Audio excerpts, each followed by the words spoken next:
6. The Dragon's War against the Saints. As Gabriel continued, his words became heavier, each sentence carrying the burden of truth so immense that Daniel struggled to stand under its weight. The angel described a coming war, not a war of nations alone, but a war of ideologies, of worship, of allegiance. The dragon, Gabriel said, was enraged with the woman and went to make war with the rest of her offspring. Who are they? Those who keep the commandments of God and have the testimony of Jesus Christ. It was a direct echo of Daniel's own vision, where a little horn waged war against the saints and prevailed against them. Daniel understood. This was not a different vision. It was the same war, described again through a different lens. In Daniel 7, the beast with 10 horns arises and speaks pompous words against the Most High. It persecutes the saints and seeks to change God's times and laws. It would reign for a time, times, and half a time, the same prophetic period as the 1,260 days of Revelation. Gabriel was drawing a perfect thread through history, connecting the powers of Rome, the deception of the beast, and the final assault against God's faithful.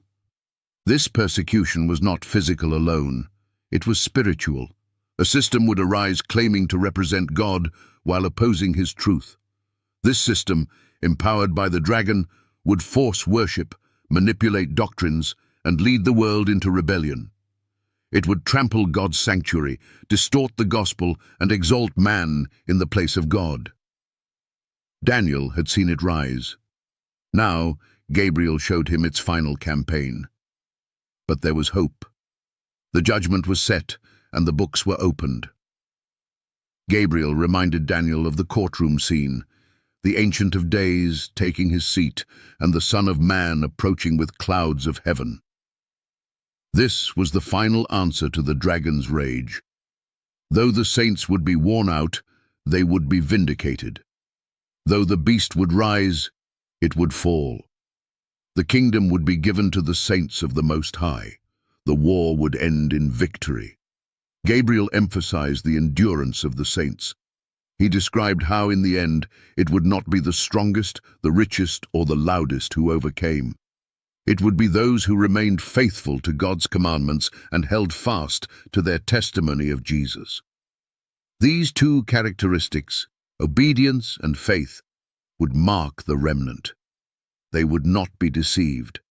They would not bow to the image of the beast. They would shine like lights in a world gone mad. This image would show a darkened world, a monstrous beast with crowns and horns looming over a remnant of glowing figures, men, women, and children kneeling with scripture in hand. Above them, an angel seals their foreheads. In the sky, the Son of Man stands ready to descend. Daniel's face was pale.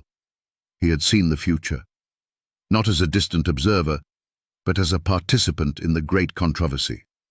His writings, his prayers, his faith, they were now weapons in the war of truth. Gabriel's words rang clear.